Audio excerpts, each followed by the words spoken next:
Welcome to Small Business Big Visibility.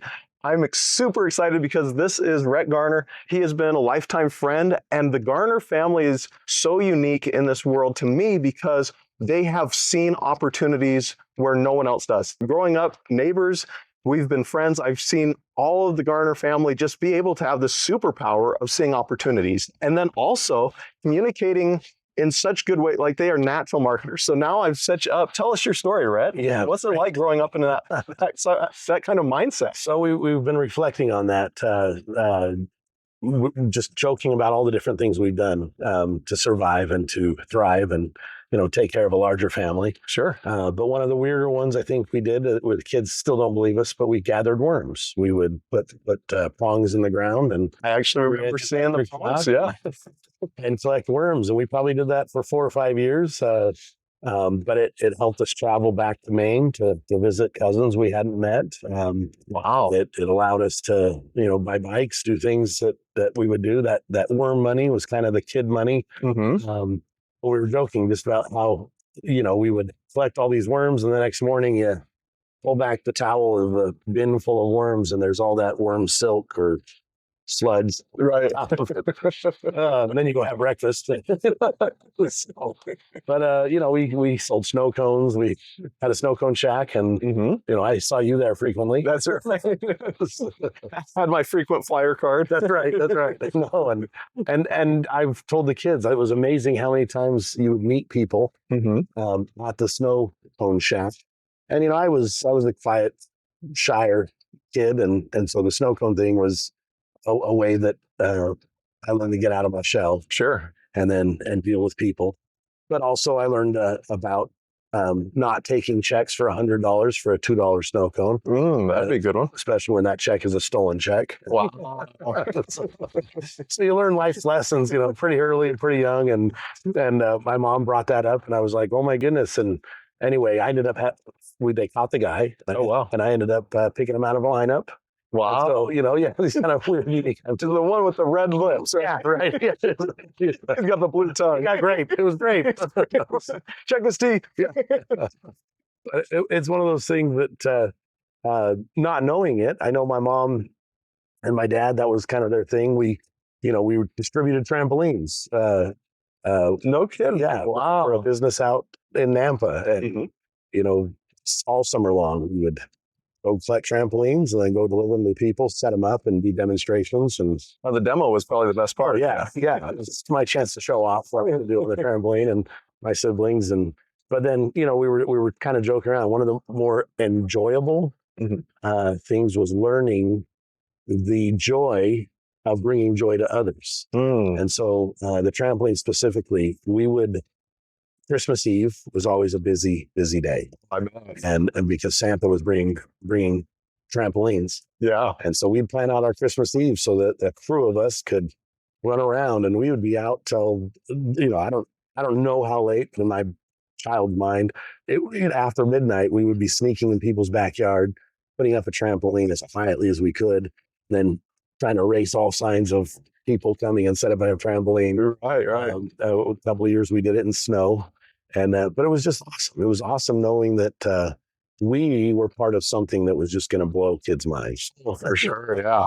So that's where I think the joy of the whole entrepreneurship kind of started, was just being able to see what joy it brought people, and then at the same time learning the lessons. But so fast forward, Jason and I reconnect about the time you got married, right? Yeah, it's probably been what? Almost 20 years I was now. Say, yeah. Been that long? Man. It's been a while. I've only been married for 5 years, so I don't know that.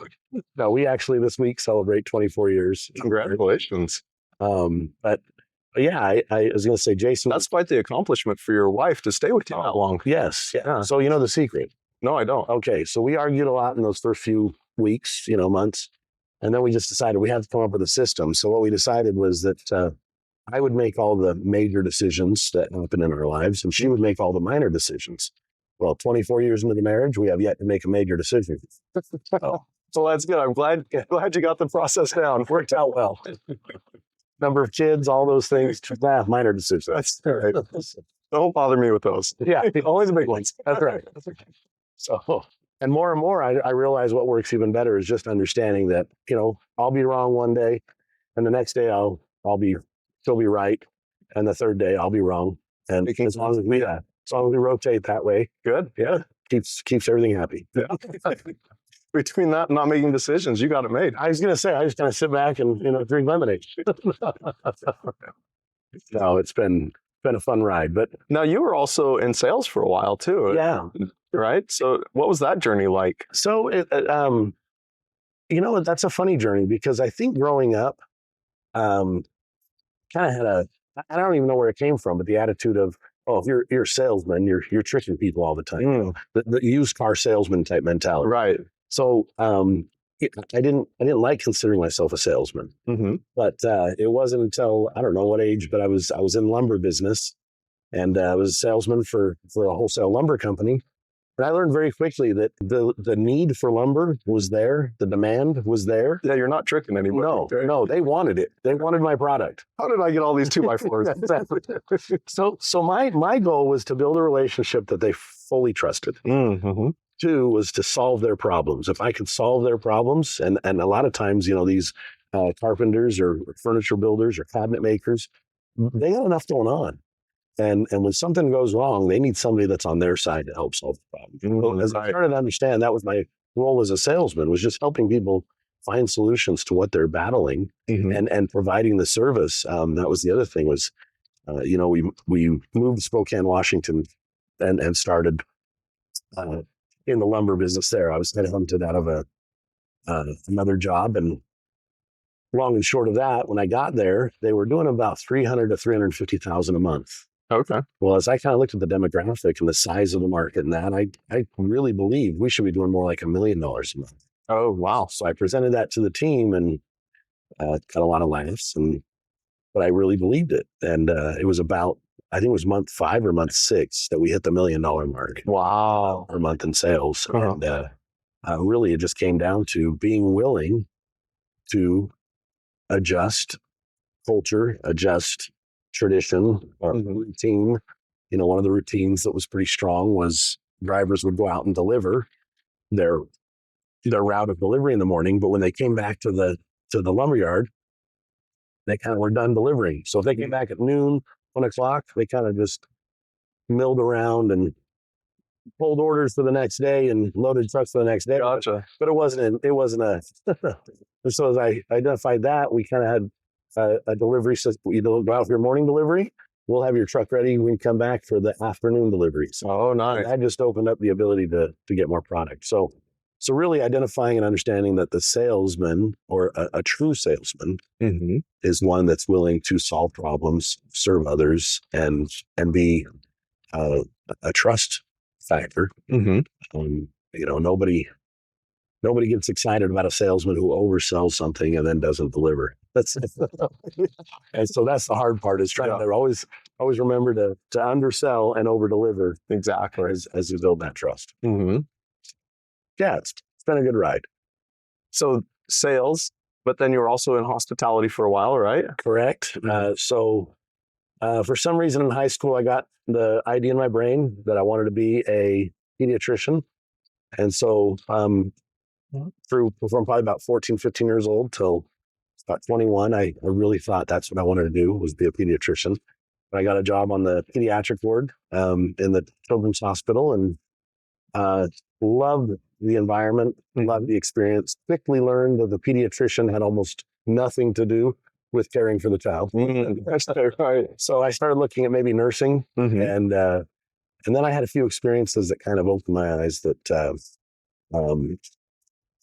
I don't know. I just realized I didn't think I wanted to be in that type of profession because it demanded a lot. I knew I wanted to be a good husband and a better father. Oh, okay. That's what I wanted to be. And so in that process of figuring things out, I had a side job working at a hotel as a front desk clerk. And I've told my kids this: if you just keep trying to do the best every day, you'll never know when an opportunity opens up. Right. And this was one of those days where a lot was going on. And the general manager, I could tell she was stressed, and there was a lot happening. I didn't understand, but I just anyway, I was finishing my shift and went back by the water cooler, and she was standing there talking to a gentleman that I was pretty sure worked at corporate office, but I didn't quite know his role. Uh-huh. But I just saw the two of them standing there, and my initial response was, "Oh, don't get a drink of water." But the next thought that went through my mind is I really tried to develop. In high school, I would see kids that would behave one way, and then when they were around teachers or whatever, they behave a totally different way. Right. And I had learned that Christ was not a respecter of persons. Right. And that, I don't know why that hit me so much, but I decided I don't want to be a respecter of persons. I want to treat everyone the same, no matter what. Yeah. So when I saw the corporate person and the general manager, my boss, standing there, my initial reaction was to turn around and go away. And as I went to turn around, the thought that went through my head is, what if those were two housekeepers standing? And I realized I wouldn't even think twice about getting a drink of water. Two housekeepers were standing there. Sure. So I turned around, went back to get a drink of water. And as I filled up the cup with the water, just a little instinct to hand my boss a glass of water and then hand the gentleman a glass of water. So I did that. And then I filled my glass with water. As I walked out, hey, hold on. And the corporate gentleman walked me to the car. And at that moment, offered me position to be the general manager, which, wow, I was 21, fresh in college or fresh back to college. I really didn't know what the offer was. Naively, I'm going, sounds good, but I really don't know what you're, I don't know what you're offering me. But that led to a series of conversations and interviews and processes where I was hired shortly after as the general manager of the property. And it was a wonderful experience. The hospitality industry, loved the people. Hardest part was the people. Right. Yep. But yeah, so I've always had a fond respect for what goes on in the hotel industry. But also I learned a key value there, that communication is more than talking. One of the sweetest things I saw was a 69-year-old Ukrainian lady, one of our best housekeepers, Nadia. I hired I think she was 52 when I hired her, but a little Mexican lady named Cello. And she did not have education. And she informed me in the interview that she had never worked outside the home. Oh, wow. Okay. It had always been inside the home. Yeah. And, well, guess what? She was one of the best cleaners we had, and most meticulous and conscientious. But I would go in the morning, and Cello and Nadia would be sitting there next to each other. And after seeing that day after day, I realized they were communicating without using words. So many times they would show each other pictures in the paper. They would smile. They would just do things, but they had a friendship that was really deep. Wow. I learned the respect and love that we sometimes let barriers get in the way that don't need to be barriers. So that's deep. Anyway.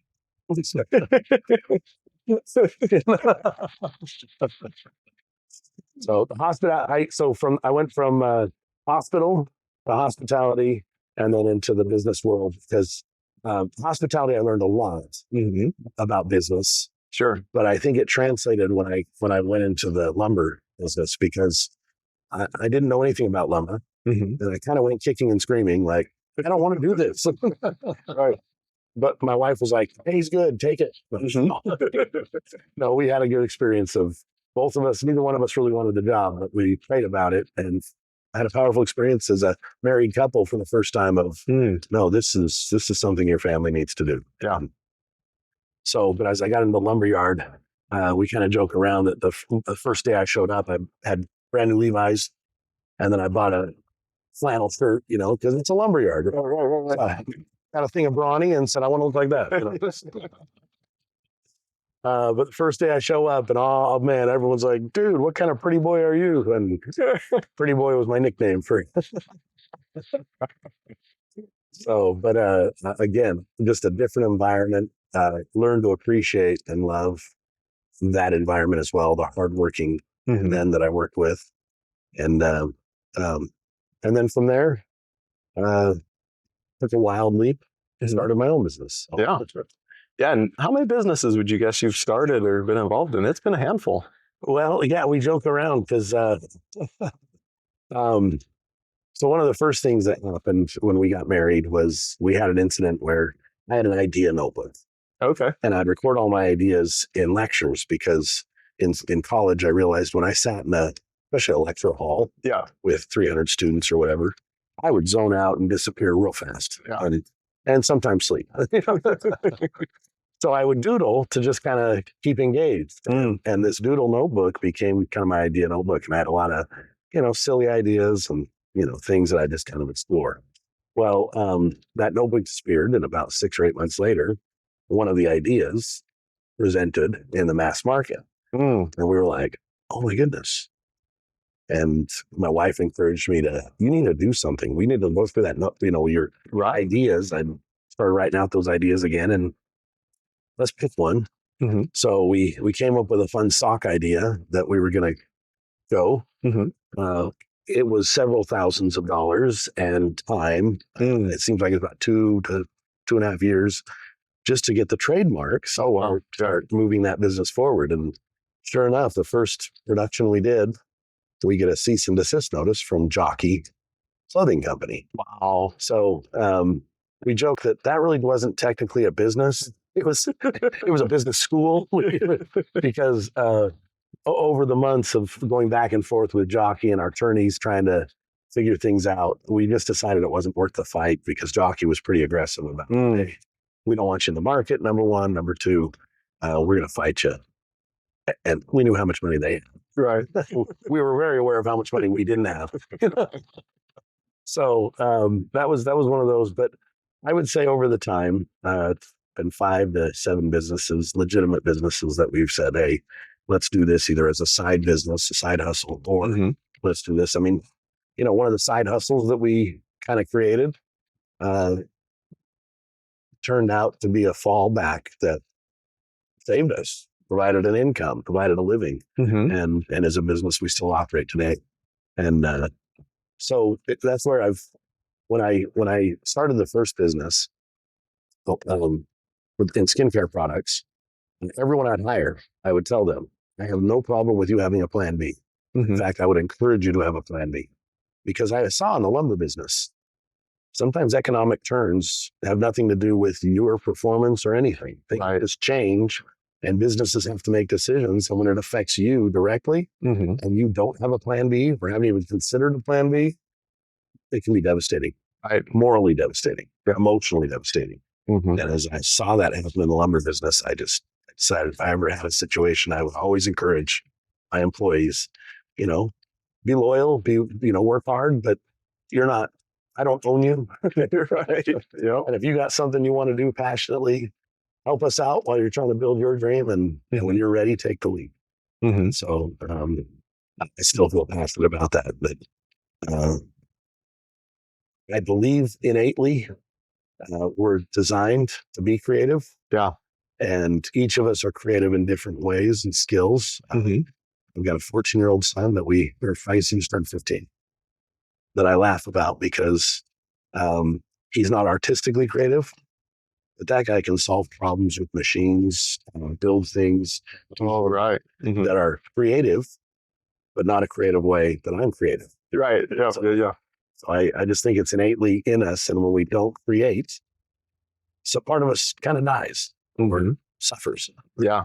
So I think a lot of people will feel like they have to stifle that because of the social pressure to be normal or fit in or whatever, right?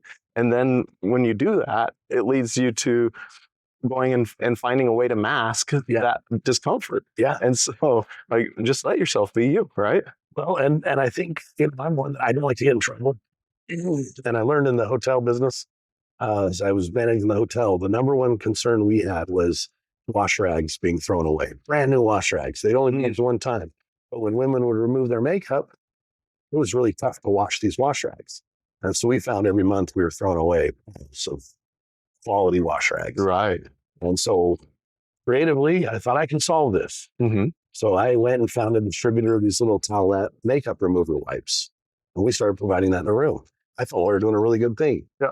Well, about 3 or 4 months of doing this, I get a call from corporate and they're like, stop. Don't put any more of those in the rooms. We want a uniform brand. You're the only hotel doing this. Now we're getting complaints. How come you don't have these makeup?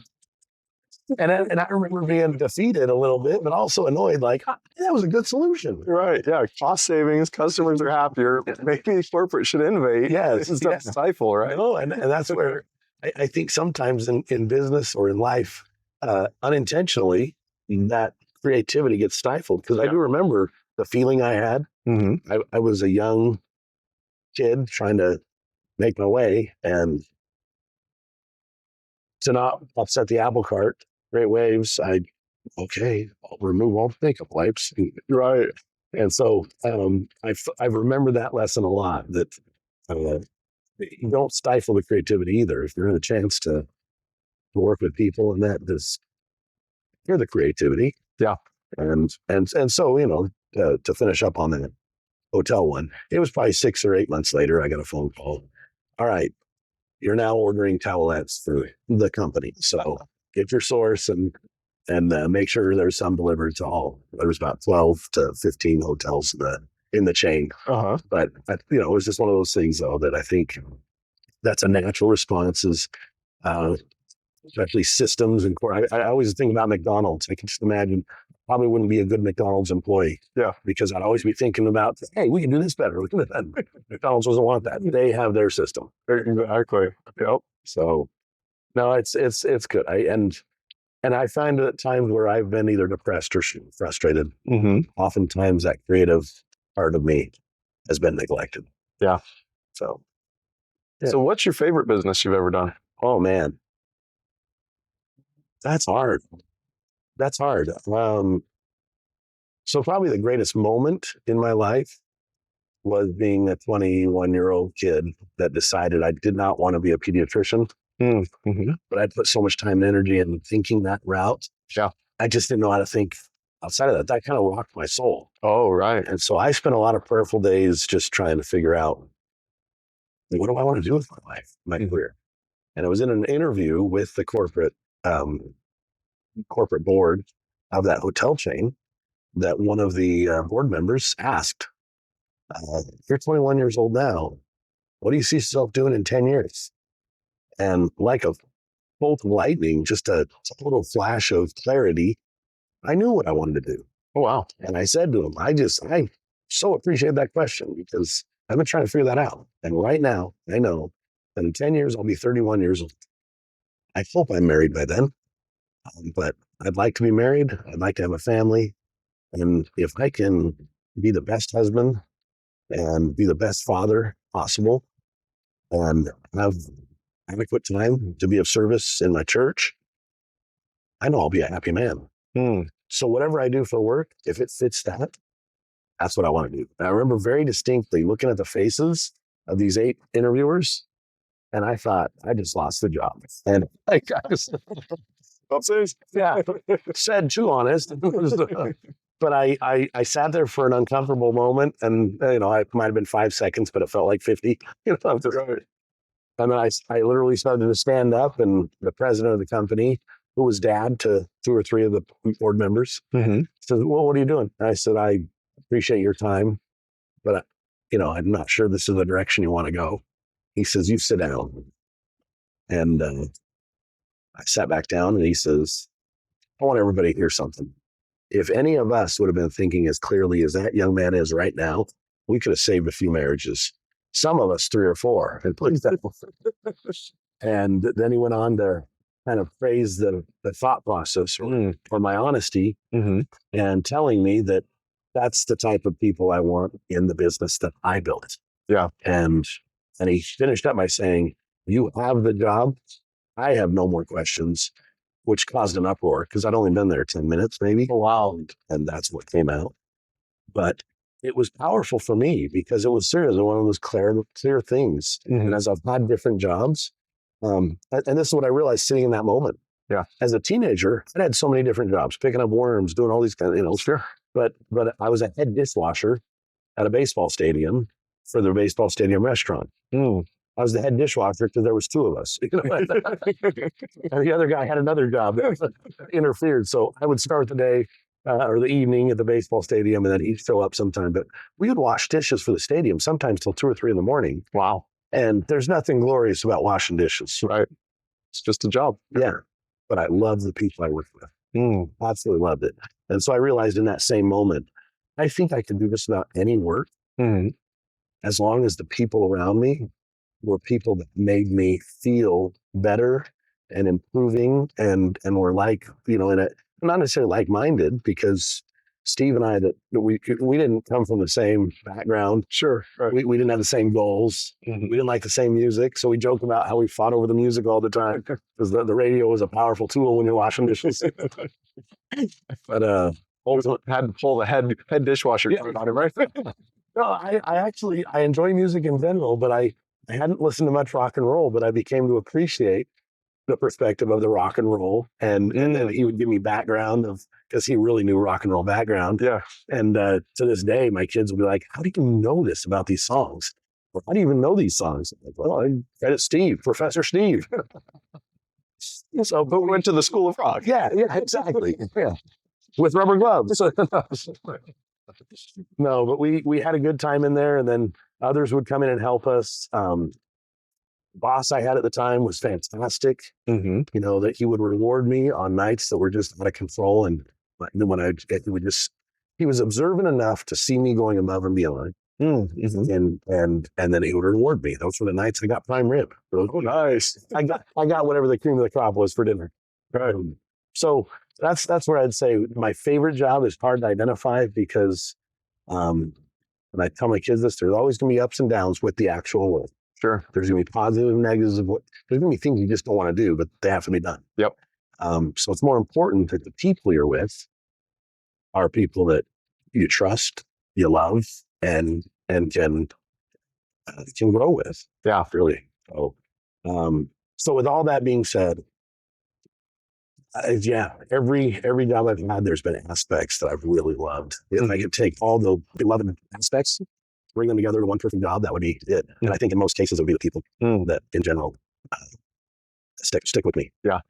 So how do you take this idea of being an entrepreneur and being that best dad and being that best husband? How do those fit together? Because for most entrepreneurs, it's long hours, it's chaos a lot of times. So how do those meld for you? So, when we started the first business, we just had our third child.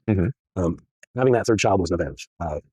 We had a close call. My wife actually died in delivery. They were able to revive her. There were some scary moments. And then 2 months later, the baby has a situation where we literally told there's nothing they can do. The baby's going to die. Miracles happen. The baby's now 17 years old. But in that whole process, especially when my wife was in her situation, the one regret I had was what I hadn't been able to do with her. And so the perspective was kind of set pretty hard, that I didn't want to have regrets of I didn't spend enough time. I didn't do enough of the things I wanted to do with the people I loved. So starting that first business, there was a lot of unconventional approach. I traveled a lot with young children.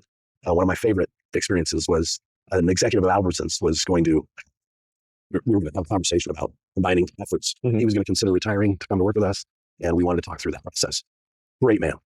Just, I was excited about it, but I had the strong impression to take my daughter with me because I traveled with my son a couple of times. Sure.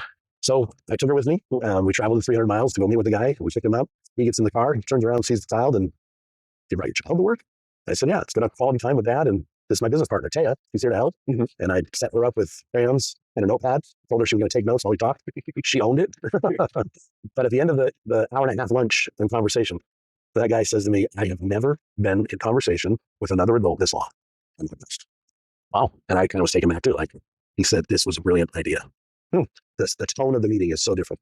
And eventually he did end up joining our forces. And he would always say, it's unconventional to travel with a child or your wife or do it.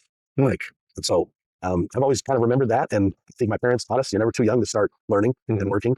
So one of the businesses that we started kind of out of desperation, supposed to be a side hustle, but became the full-time thing, was junk removal business. And my 3-year-old daughter was my partner in that. I bought her pink little gloves, but every job site we'd show up, she would jump out of the truck, go back, and she would knock me up. It was so funny to get out and have people going, how did you do that? She's a child. She can learn, but and she owned it. And it was amazing. I would joke around. It's amazing how much work I can get out of a 3-year-old just for some chicken nuggets. But, and I hope you understand too, it wasn't so much work because, a lot of distractions, right? The time and the energy. And I've also shared this with my kids. There's been so many times where business, the demands, the failures, just the challenges that kind of come through things start to overwhelm you, for sure. Yeah. And so many times I've been in that overwhelmed position. but I'll be with one of my children or two of my children or a situation, and something will happen where I start to realize I'm the luckiest man alive. Right. I get to watch my children grow up. Yeah. And so, so I think the deliberate choice to do it is important, but then also understanding that, and now that I have two that are off out of the home, off to college, you only get it's a very limited time you get to be with those people. Yeah. And a good friend of mine, our daughters are the same age. I took my daughter off to college. A few months later, he took his daughter off to college, and we ran into each other. And I just said, "How was it?" And he says, "I realized I don't know who she is." Oh, wow. And that crushed me. That poor guy. And he said, I am jealous of your situation because you and your daughter have a very strong relationship. And I've realized that. I've been able to see that growth. So I've always said, whatever the work I have, it would allow me to include the children. Right. Now that same daughter wants to be a chiropractor, and I'm so excited about the idea of getting a little bit older, a little bit grayer, and being her office manager. She may not want that, but I love the idea and the opportunity of being able to be close to those I love the most. Right. And a lot of inspiration in the creative realm comes from being around those people I love the most. Oh, interesting. Because as you pointed out, I think sometimes we put up guards or, I don't want that idea to be laughed at. I don't want that idea to be criticized. Well, those people you love will laugh at it. They'll criticize it. But you know they love you. So it doesn't have the same impact. So what advice would you give to someone who maybe is in their business and it's not going well, or they're kind of struggling? Maybe the economy's hit them hard. What kind of advice do you give someone in that position? That's hard. So in the last year to 18 months, I've been asked to help. Friends of mine have come to me and said, my business is struggling. If I don't turn things around in the next 6 months, I got to shut down shop. Yeah. And that's a hard place to be because I've been there, but also being on the outside looking in, it's emotionally damning. It just kind of shuts down your emotions. And the passion you had to start the business, grow the business becomes stifled. Yeah. And so far, with 3 different friends, I've been able to sit down and I would say this, find someone you love and trust that can be that perspective that isn't bogged down by all that emotion so that they can see the forest for the trees or kind of see, hey, what is working? What isn't working? Let's put energy towards what is working. What isn't working? Is it necessary? Can we eliminate it? Because if it's not working, don't let it take any more of your dollars, time, energy. Yeah. If it is necessary, let's figure out how to make it work now and start running those. So, so one of those is that I'm helping right now. I just met with him 2 or 3 times before leaving town, but he's a chiropractor that COVID just erupted his business. Oh, okay. Immensely. And then shortly after COVID, when things started opening back up, he moved to a new location. Oh, wow. So he just hasn't recovered with the same traffic of clientele. And so just sitting down was, being able to identify what was working. So that's what I've learned. When someone asks me, help them understand what is working. Yeah. Because it's funny how the passion starts to come back. Right. Well, it is going good. It isn't all. Yeah, it's not all, but yeah. There's some rays of light. So that's what I would say. And then ultimately too, if you're in that situation, there's sometimes some really hard choices that have to be made. Whether it's downsizing or changing location. Sometimes rents alone can be suffocating. Right. Yeah, totally. So one of the businesses we've had in the last 10 years was a mattress store. We opened the mattress store literally 3 months before COVID shut the world down. Oh, wow. And it was one of those things. First month, we didn't quite sell enough mattresses to cover the bills, but like, okay, let's do better. The second month was a little bit better, but still didn't quite get there. The third month, man, the first 10 days, we sold enough mattresses to cover the bills for the month and clean up the first couple of months. And so we were on a roll. Yeah. And then it wasn't 2 weeks later that the world shut down and we went, what? But in that process, we saw how getting into contracts or leases can really stranglehold a business. And so making hard decisions that, hey, maybe it's time to walk away from this $5,000 commitment every month that isn't serving us well. Find a $2,000 commitment that will serve us better. Yeah. So that would, I would say the outside opinion of someone you trust is probably the most valuable, which is hard to do when you're an entrepreneur or business owner. It's finding that person that you can. And Jason, you've been there for me in that role. And I've recognized it. I've appreciated it. You've been that sounding board where I can call and say, this isn't going right. And what I've appreciated, you're not emotionally tied into it. Right. It's amazing how when the emotions are removed, how much clarity there is. But when the emotions are there, everything's fog, right? I've shared with this with my kids.